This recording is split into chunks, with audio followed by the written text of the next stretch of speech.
기도하겠습니다. 우리 좌우 옆에 있는 분들과 인사 나누겠습니다. 사랑합니다. 축복합니다. 네, 반갑습니다. 어느 교회에 과부가 된 한 집사님이 계셨습니다. 정말 가난해서 참 안타까운 그런 환경에서 살고 있었는데, 그런데 이 집사님께서 항상 좌우명을 갖고 있었어요. 그건 뭐냐면 주님께서 공급해 주신다라는 좌우명을 가지고 그 믿음으로 살고 있었어요. 그래서 이분에게 많은 어려움이 닥치고 여러 가지 시련이 있음에도 불구하고 그 속에서 항상 웃음 잃지 않고 늘 살아갔다고 합니다. 그런데 더군다나 이 참 안타까운 것은 이 집사님이 그렇게 어려운 환경에서 열심히 사는데도 또 그 아들까지 정신박약 증세가 있어서 참 사람 누구 하나 이렇게 돌봐주는 사람이 없이는 아이가 제대로 생활을 할 수가 없는 그런 처지에 있었습니다. 그러다가 어느 날 이분이 점점 지병이 심해지고 그 관절염까지 더 악화돼서 더 이상 움직일 수 없는, 그냥 누워만 있어야 되는 그런 처지가 됐어요. 그 소식을 듣고 교인들이 부랴부랴 신방을 갔습니다. 갔는데 참 사람들 생각에는 이분이 그 고생하고 어렵게 사니까 너무너무 불쌍하고 그 몸도 이제 완전히 움직일 수 없는 그런 상태가 됐으니까 참 이분이 낙담에 빠졌을 것 같다. 얼마나 힘들고 어렵고 낙심에 그렇게 빠져 있을까, 그런 생각을 가지고 갔는데, 놀라운 것은 그분은 아랑곳하지 않고 그런 거 연연하지 않고 그냥 미소를 짓고 어서 오시라고 반겨주고 즐거운 그런 모습으로 계신 거예요. 몸은 움직이지 못하지만 그냥 얼굴에서는 기쁨이 샘솟는 그런 모습이었어요.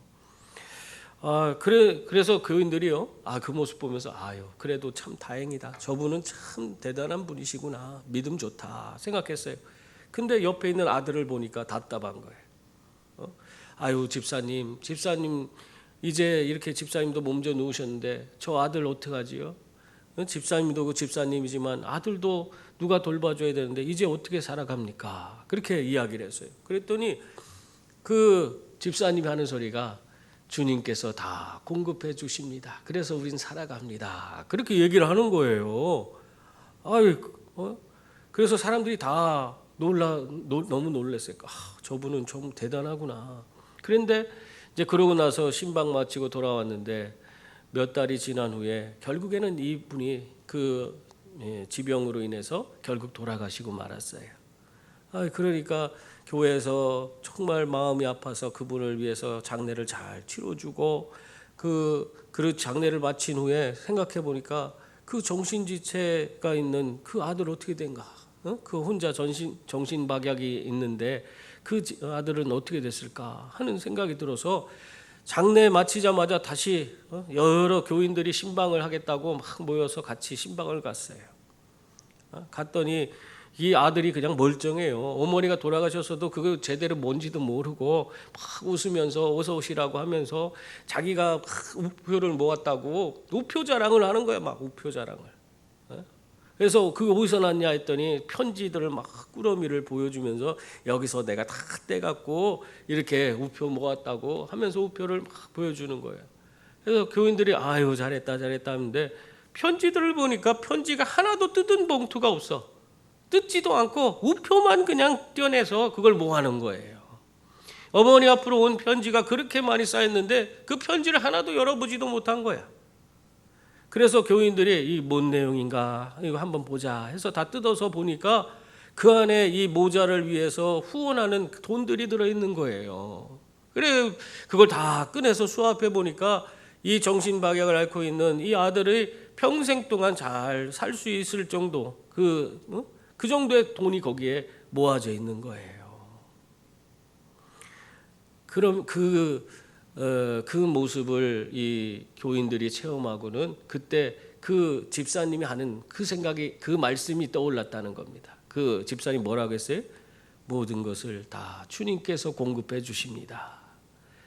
본인은 떠나갔지만 그 아들의 그 모든 필요를 하나님이 또 다 채워주실 걸 믿고 있었는데, 정말로 그 편지 속에 이미 그 금액들이, 많은 돈들이 들어있어서 아들이 어렵지 않게 시설에 가서 잘 지낼 수 있는 그 금액이 다 거기 안에 준비되어 있었던 것입니다. 여러분, 우리가 우리 인생을 내가 하둥바둥하면서 뭔가 내가 안 하면은 안 될 것처럼 생각을 하지만은 실상 우리의 모든 걸음을 인도하시는 분은 하나님이신 줄 믿습니다. 내가 내 인생의 모든 것을 다 내려놓고 내 인생의 문제도 내려놓고 주님 바라보고 주님께 모든 걸 맡기면 주님께서 우리의 모든 필요를 채워주시고 공급해 주실 줄 믿습니다. 그러므로 우리는 어떻게 해야 돼요? 항상 예수님 온전히 바라보고 예수님을 믿는 믿음 안에서 살아가는 그런 주의 자녀들이 다 될 수 있기를 바랍니다. 그래서 오늘 13절 말씀에서도 그 얘기를 하고 있는 거예요. 그러므로 너희 마음에 허리를 동이고 근신하여 예수 그리스도께서 나타나실 때에 너희에게 가져다 주실 은혜를 온전히 바랄지어다. 아멘. 예수님을 온전히 바라보는 자들은 예수님께서 공급해 주시는 놀라운 은혜를 덧입게 되는 줄 믿습니다. 예수님은 우리 인생에 가장 좋은 것을 주시는 그런 하나님이십니다. 예수님께서 이 땅에 오셔서 뭐라고 하셨어요? 내가 온 것은 양으로 생명을 얻게 하고 더 풍성히 얻게 하려는 것이라고 말씀하셨습니다. 예수님을 바라보는 자들에게 예수님께서는 그들의 모든 필요를 채워주시고 풍성히 더해주시는 분이신 줄 믿습니다. 그래서 우리는 예수님 붙들고 사는 거예요. 좀 부족해도 어려워도 예수님 그 붙들고 믿음으로 살아가면 하나님께서 다 그 모든 걸음을 지켜주시고 모든 필요를 채워주실 줄 믿습니다. 특히 오늘 말씀은 우리에게 어떤 교훈을 남기고 있냐면 우리가 예수를 믿었으면 이제는 사욕을 쫓는 자가 되지 말라. 그리고 모든 행실에 있어서 거룩한 자가 되라고 그렇게 말씀하고 있습니다. 14절 15절 말씀이에요. 우리 함께 읽어볼까요? 너희가 순종하는 자식처럼 전에 알지 못할 때에 따르던 너희 사욕을 본받지 말고 오직 너희를 부르신 거룩한 이처럼 너희도 모든 행실에 거룩한 자가 되라. 아멘. 이 사욕을 본받는다는 게 뭡니까? 이들에게 사욕을 본받는다는 것은 세상을 쫓아 사는 것을 의미하고 있습니다. 결국에 우리가 이 세상 안에 사는데 세상을 쫓아 살지 않는다는 건 참 어떻게 보면 너무너무 어려운 거 아닙니까? 세상 안에 살아가는 자들인데 어떻게 세상을 쫓지 말라는 건지. 근데 이 사욕을 쫓지 말라는 말은 결국 세상을 쫓지 말라는 얘기예요. 여러분, 이 말은 세상이 품고 있는 그 세속적인 가치에 매몰돼서 그냥 육신의 정욕과 안목의 정욕과 이생의 자랑만 쫓는 그런 사람들이 되지 말고, 그런 성도들이 되지 말고, 이제는 예수 그리스도께서 주시는 그 구원의 은혜를 덧입고 예수님 바라보면서 예수님께서 내 삶을 온전히 다스리도록 하면서 살라. 그래서 모든 행실에 어떻게 하라고? 모든 행실을 거룩하게 하라. 그렇게 말씀하고 있는 것입니다. 여러분, 우리가 이 세상에 살지만 이 세상의 가치를 좇지 않고 하늘의 가치를 가지고 살아가는 분들이 다 될 수 있기를 바랍니다. 세상에서 구별된 삶, 거룩한 삶을 살아가는 성도들이 다 될 수 있기를 바랍니다. 여러분, 우리의 모든 행실에 있어서 우리가 거룩한 자들이 되라, 그렇게 분명히 말씀하는데 그 이유가 뭔가? 오늘 말씀은 그걸 우리에게 말씀해 주고 있어요. 여러분, 우리가 거룩한 자가 되어야 하는 이유가 있습니다. 그거는 먼저 하나님께서 거룩하시기 때문에 우리는 거룩한 자가 되어야 하는 것입니다. 오늘 16절 말씀 보세요. 하나님은 뭐라고 하고 있어요?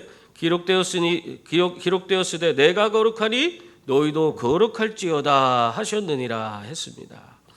여러분, 이것이 어떻게 보면 가장 중요한 이유라고 할 수 있어요. 하나님이 거룩하신 분이시기 때문에 우리가 거룩해야 되는 거예요. 우리는 하나님과 함께하지 않고는 온전한 삶을 살아갈 수 없습니다. 우리가 정말 하나님이 주시는 은혜와 복을 제대로 누릴 수가 없어요. 근데 하나님은 거룩하시기 때문에 죄인과는 함께 하실 수 없어요. 그리고 불의한 그런 존재들과는 함께 하실 수 없는 분이 하나님이십니다. 그래, 우리가 그런데 이러한 하나님, 죄인과 불의한 자들과 함께 할 수 없는 이 하나님과 우리가 온전히 하나 될 수 있는 방법, 우리가 하나님 앞에 나아가서 하나님이 우리의 삶에 임하셔서 우리를 다스려 주시고 인도해 주시고 우리에게 풍성한 은혜를 주시는 그 은혜를 누리며 살 수 있는 방법은 딱 한 가지밖에 없잖아요. 거룩해지는 것밖에 없어요. 우리가 거룩해야지 하나님 앞에 나아갈 수 있고 거룩하신 하나님과 함께하며 하나님 주시는 은혜와 복을 누리게 되는 거예요. 네? 여러분, 그런데 내가 아무리 하나님과 함께해서 풍성한 삶을 누리려고 애를 쓴다고 해서 그런 삶이 정말 저절로 됩니까? 내가 거룩한 삶을 살려고 애를 써도 그 거룩한 삶이 이루어지지 않습니다.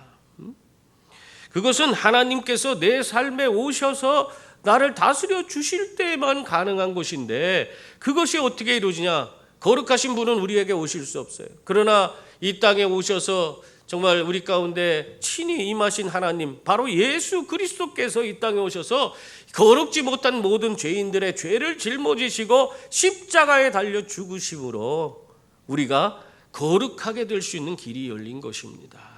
그래서 우리가 예수님 의지하고 살면은 우리도 거룩하게 되어 하나님의 거룩함에 참여하고 하나님이 내 삶에 부어주시는 은혜와 복을 누리는, 그래서 풍성한 삶의 실제를 누리며 살아가는 그런 복된 자들이 다 되는 줄 믿습니다. 그래서 우리가 매일매일 내 삶에 정말 주님으로 말미암아 내가 거룩한 삶을 살고 있느냐, 이걸 우리가 점검하며 살 필요가 있어요. 프랑스의 화가인 프랑스와 밀레 알죠? 이 밀레는 원래 누드 화가였습니다. 그때 당시에는 누드 화가 아주 대다수의 사람들이 다 누드화를 그리고 있는 그런 시대였기 때문에, 그리고 또 누드화가 잘 팔렸어요. 다른 그림보다도 더 아주 사람들에게 인기가 많아서 많은 그림이 잘 팔리게 돼서 화가들이 경제적으로 좀 여유 있게 살 수 있는 그 길이 바로 누드화를 그리는 길이었습니다. 그런데 어느 날 이 누드화를 많이 팔고 그래서 기분 좋아서 집에 가고 있는데 자신이 그린 누드화를 보면서 아니 몇몇 사람들이 모여갖고는 음담패설을 하는 거야. 그 앞에서 뭐 어쩌고 저쩌고 하면서 그걸 들은 이 밀레가 충격을 받았어요. 너무 마음이 안 좋은 거야. 내가 저런 사람들에게 음담패설을 하려고 저런 그림을 그린 게 아닌데 이제는 저 사람들에게 저렇게 음담패설하고 막 그렇게 나쁜 얘기하는 그런 그림은 내가 그리지 않아야겠다. 그렇게 결심을 했습니다.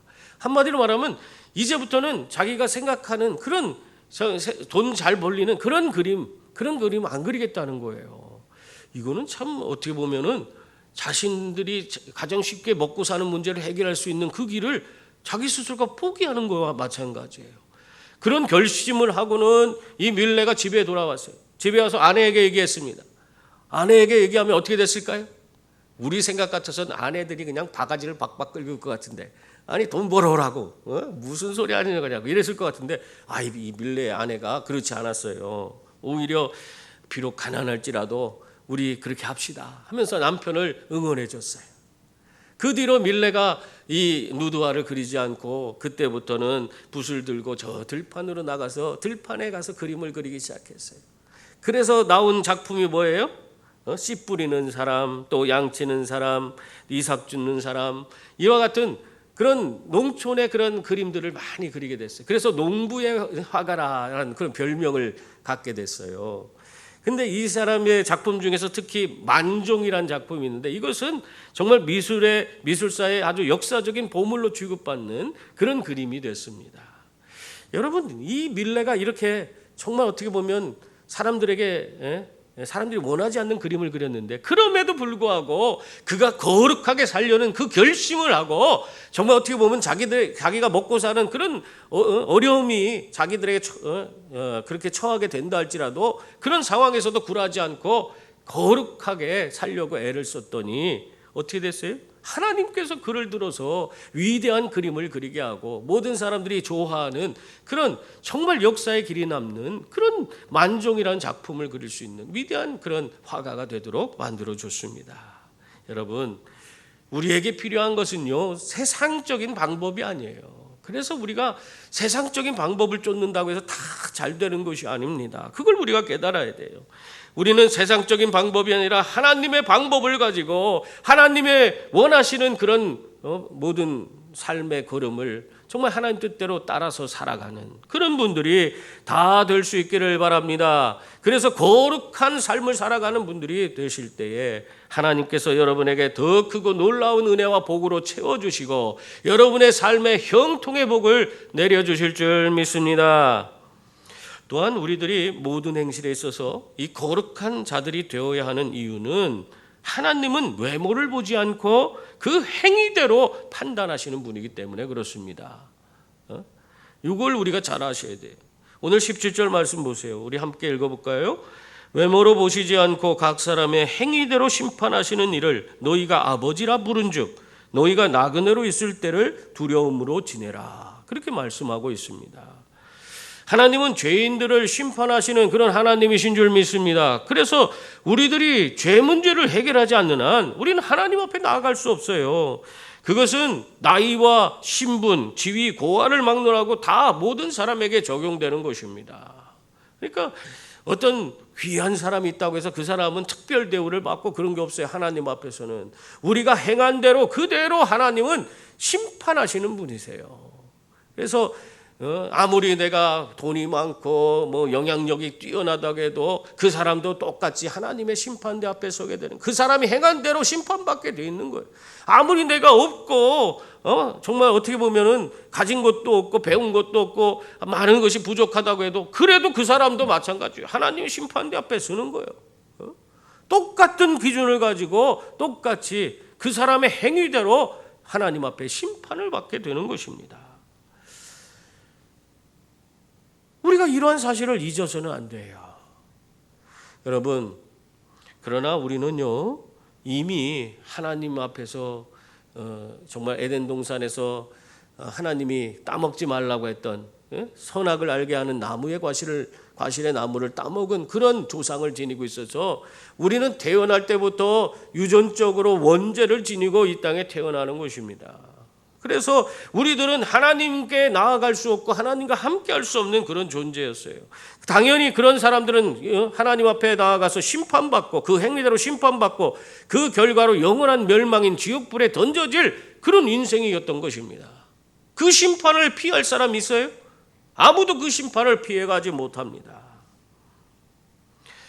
여러분, 우리가 그런 심판에서 벗어나는 것은 예수 그리스도 그분을 우리의 삶에 모셔드리고 우리가 정말 예수님으로 말미암아 구원 얻는 그런 사람이 될 때 우린 거룩하게 되어서 영원한 심판과 멸망으로부터 완전하게 자유함을 얻게 되는 줄 믿습니다.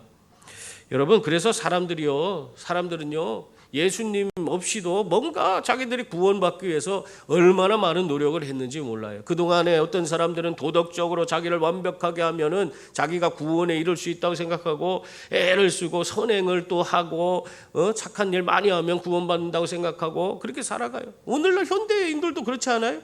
착한 일 많이 하면 다 구원받는다고 생각하는 게 우리 민족의 정서에도 나오고 있지 않습니까?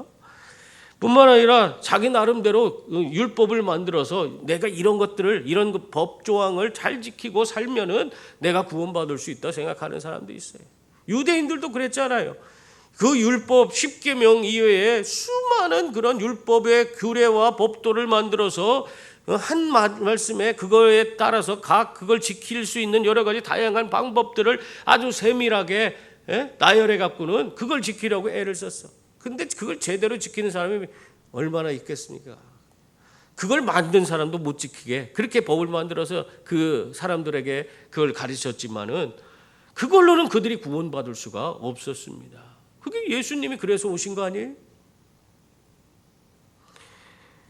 여러분, 사람들은요 자기가 아무리 스스로 구원받기 위한 노력을 아무리 해도 거룩하게 되지 못해서 결국에는 심판받는 그런 존재인 것입니다.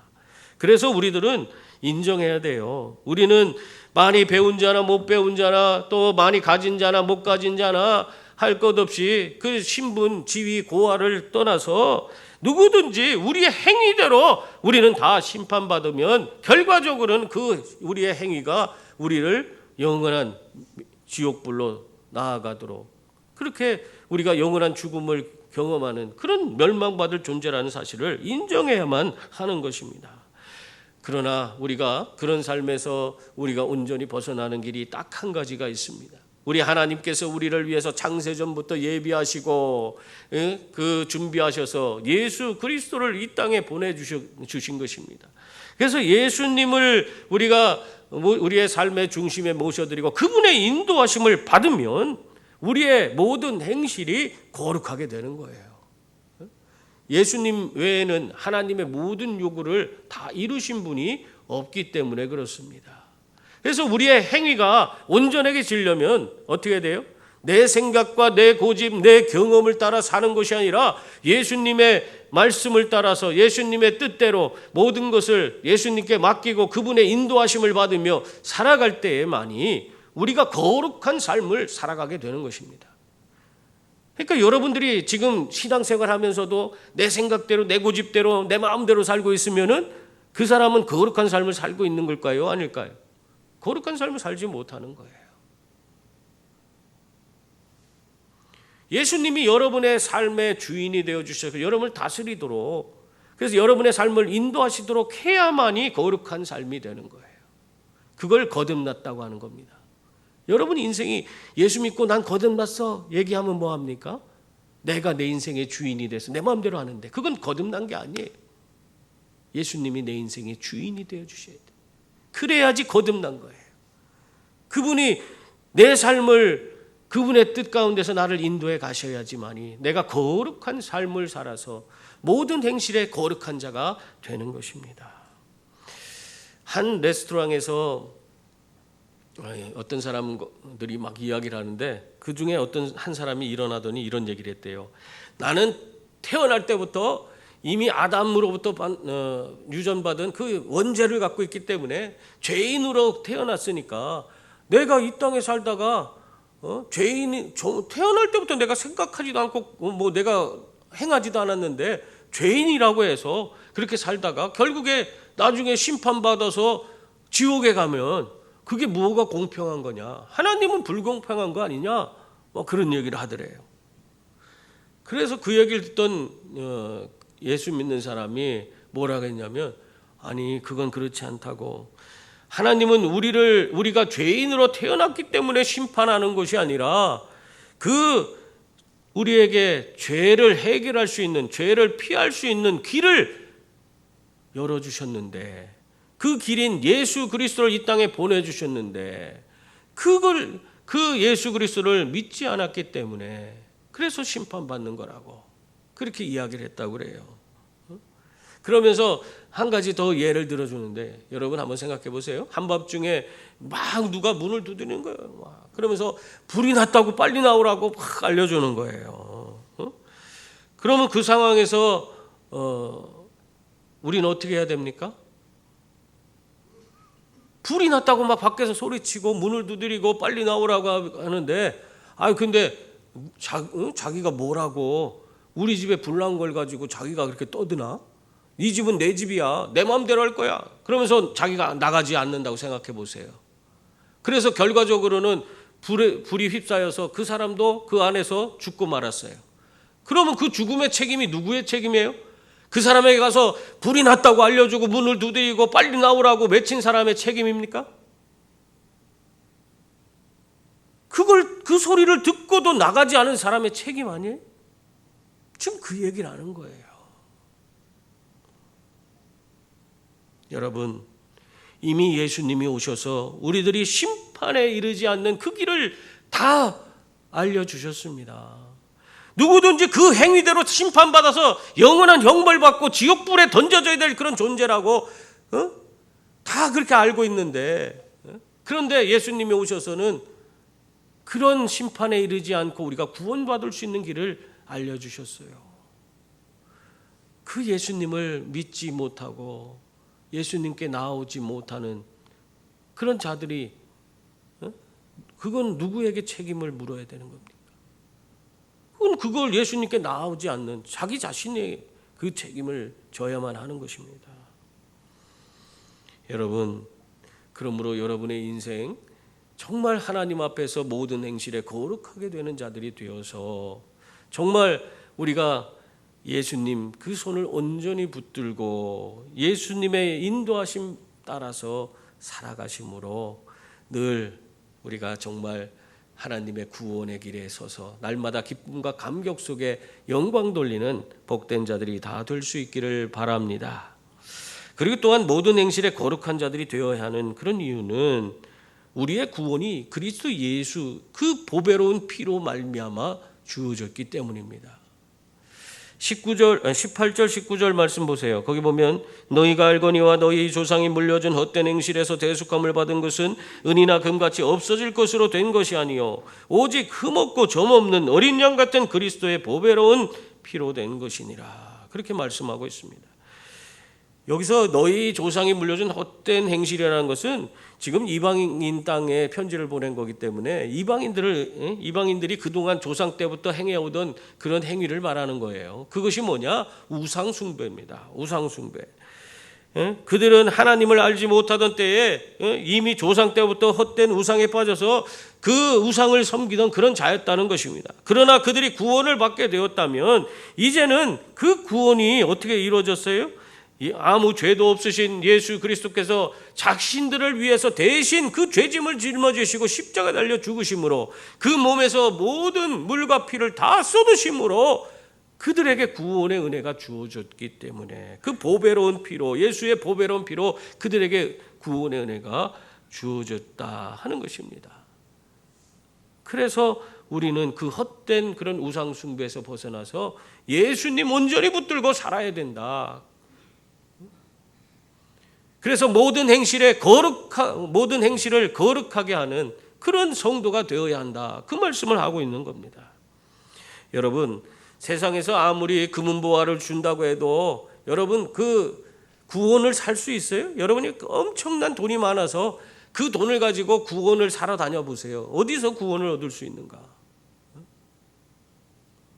예전에 어떤 기업 회장이 자신을 1년만 더 살게 해준다면 자기가 억만금이라도 주겠다 그런 얘기를 했어요. 그러나 1년 더 살게 할 수 있는 의사들은 없었습니다. 결국에는 그분이 돌아가셨는데 여러분 우리의 생명은 다 하나님 손에 달린 줄 믿습니다. 사람이 아무리 노력해 그게 되는 게 아니에요. 그러므로 하나님께서 우리들을 구원하기 위해 베풀어 주신 예수 그리스도의 그 보혈을 의지하지 않고는 우리는 구원받을 수가 없는 겁니다. 거룩함의 자리에 나아갈 수 없어요. 우리의 행실이 온전해질 수 없어요. 그걸 우리가 믿을 수 있기를 바랍니다. 그래서 우리는 예수님 붙들고 사는 거예요.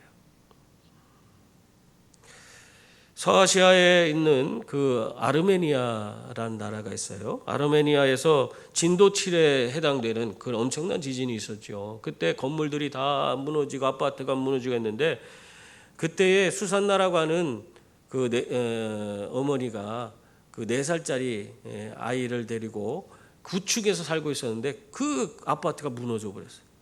그런데 다행히도 건물이 무너지는데 그 틈새에 탁 걸려서 틈새에 빠져서 아무 다치지도 않고 거기서 살아남게 됐어요.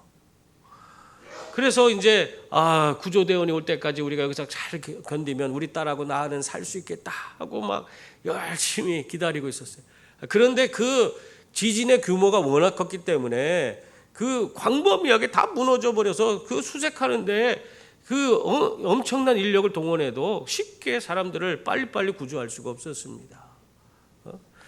그래 이 사람들은 살아갖고 멀쩡하게 정신도 멀쩡하고 딸도 있는데 4살짜리 애니까 막 그 속에서 얼마나 힘들겠어요. 그러면서 애가 그냥 보채기 시작합니다. 목마르다고 막 하면서 보채고 막 그러는 거예요. 그래 견뎌라 참아라 했는데 이게 안 되는 거예요. 그래서 나중에 이 어머니가 주위를 들어보니까 유리 조각이 하나 있는 거예요. 그래서 그 유리 조각을 갖다가 자기 살을 딱 뱄어요. 그 피가 철철 나니까 그걸 4살짜리 자기 딸에게 그걸 먹으라고 그렇게 해서 그 목마름을 갈증을 해결해 줬습니다. 그래서 그러면서 하루 이틀 기다리는데 안 오는 거예요. 일주일이 지났는데도 안 와. 계속해서 자기는 자기 몸을 찢어갖고는 애한테 계속 그 목마르다 가니까 뭐라도 먹여야 되니까 자기 피를 계속 먹이고 있는 거예요. 이거 기약도 없이 언제까지 이렇게 해야 되나? 그러면서도 딸이 보채니까 딸아이가 힘들다고 하고 목마르다고 하는데 그거 어떻게 해? 그러니까 자기 살을 계속 베면서 피를 내서 그 딸에게 먹였어요. 그렇게 하다가 2주 만에 이 사람들이 발견돼서 구조를 받았어요. 아주 멀쩡하게 엄마하고 딸이 구조받았다고 합니다. 여러분, 이 어머니의 피가 이 딸을 살린 것처럼 예수 그리스도의 보혈은 우리 모든 사람들을 다 구원, 멸망의 자리에서 건져주고 구원받게 하는 그런 보혈의 피가 된 줄 믿습니다. 그래서 우리의 구원은 이 예수 그리스도의 보혈로 말미암지 않고는 이루어지지 않습니다.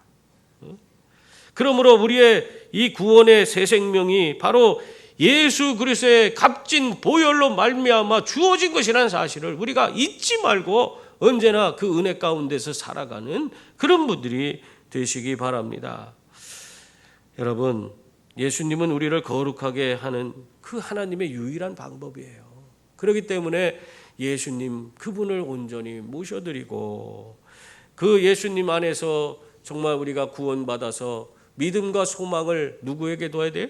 오늘 말씀에 보면 하나님께 두며, 그리고 그 은혜를 깊이 우리가 생각하며 거짓 없는 형제 사랑에 이르는 그런 자들이 되어야 한다 말씀하고 있습니다. 여러분, 우리가 이 예수 그리스도의 그 값진 보혈의 은혜를 우리가 덧입고 그 은혜를 깨닫고 살아가는 자가 되면 저절로 이렇게 우리가 하나님께 소망과 또 믿음과 소망을 두고 또 이렇게 다른 사람, 우리 형제 자매를 사랑하는 사람으로 살아가게 되는 것입니다. 아유, 왜 나는 사랑이 없냐? 우리 교회는 왜 사랑이 없냐? 뭐 그런 소리 하는 사람들 가끔 보면은 그건 이 주님의 사랑을 제대로 모르기 때문에 그런 거예요. 우리 주님이 우리에게 베풀어 주신 그 놀라운 은혜와 사랑을 내가 기억하고 살아간다면, 예수님께서 정말 아무 죄도 없으신 분이 나 때문에 내 죄를 해결해 주시기 위해서 그 몸을 채찍으로 찢으시고 그 몸에서 창으로 찢겨서 물과 피가 다 쏟아지는 그 엄청난 고통을 당하시고 그 피를 흘려주시지 않았다면 내가 구원받을 수 없다는 사실, 그걸 우리가 정말 내가 그걸 내 피부에 와닿게 그걸 느끼고 살아간다면 모든 것이 다 귀하지 않겠습니까? 하나님만 바라보며 살 수 있지 않겠어요? 그리고 우리 형제 자매들을 정말 귀한 존재로 여기면서 사랑할 수가 있지 않겠습니까? 사랑하는 성도님들, 밀라노에 가면은 예전에 제가 알던 목사님이 밀라노에서 오랜 동안 선교사로 있다가 오신 분인데 밀라노 자랑을 얼마나 많이 하는지 그냥 매일 밀라노 얘기를 해줘요. 그럼 밀라노에 가면은 밀라노 대성당, 두오모 대성당이라고 아주 으리으리하고 엄청난 성당이 있어요. 그 성당 사진만 봐도 여러분 너무 황홀해요. 그런 성당에 문이 3개가 있는데 문 첫째 문에는 꽃, 장미꽃 장식이 있고 그러면서 그 옆에 글귀가 써 있다고 그래요. 뭐라고 써 있냐면 모든 즐거움은 잠깐이다, 그렇게 써 있대요. 그리고 또 2번째 문에 가니까 거기는 십자가가 새겨져 있고 모든 고통은 잠깐이다, 이렇게 새겨져 있대. 그러고 나서 3번째, 우리 언제 노마에 성지순례 한번 가야 되겠어? 가봐야지 알지. 3번째 문에는요 뭐라고 써 있냐면 오직 중요한 것은 영원한 것이다, 그렇게 얘기했어요. 여러분, 우리 인생에 중요한 것은 영원한 거예요. 우리가 영원한 심판을 받느냐, 영원한 구원을 받고 천국에서 영원히 사느냐, 그거는 내가 예수님을 구주와 주인으로 모시고 사느냐 살지 않느냐, 거기에 달린 것입니다. 성도님들, 우리 사람은 영적 존재요, 영원한 존재이기 때문에 이 영적인 문제를 해결하지 않고는 참 만족이 그 삶에 임할 수가 없고 참 평안도 주어지지 않습니다. 그러므로 항상 예수님을 여러분 삶에 모시고 예수님의 인도를 받아서 구원받은 성도로서 정말 그 모든 행실에 거룩함으로 채워가시는 그런 분들이 다 될 수 있기를 바랍니다. 오늘 24절 25절 말씀 보세요. 모든 육체가 풀과 같고 그 모든 영광이 불의 꽃과 같으니 풀은 마르고 꽃은 떨어지되 오직 주의 말씀은 세세토록 있도다 하였으니 너희에게 전한 복음이 곧 이 말씀이라. 이렇게 말씀하고 있어요. 여러분, 헛된 세상 것을 쫓다가 멸망의 길에 들어서는 그런 자들이 아니라 우리 죄를 대속하여서 그 십자가에 모진 고난 받으시고 피 흘려 죽으시고 또 영광의 부활을 이루신 바로 예수님을 여러분의 인생의 중심에 모셔드리고 그분의 인도함을 받으며 사는 우리 모두가 될 수 있기를 바랍니다. 그래서 이 땅에서부터 선한 영향력을 행사하면서 모든 행실에 거룩한 자들이 되어서 정말 이 땅에서부터 하나님께 크게 영광 돌리는 복된 자들이 다 될 수 있기를 주님의 이름으로 축원합니다.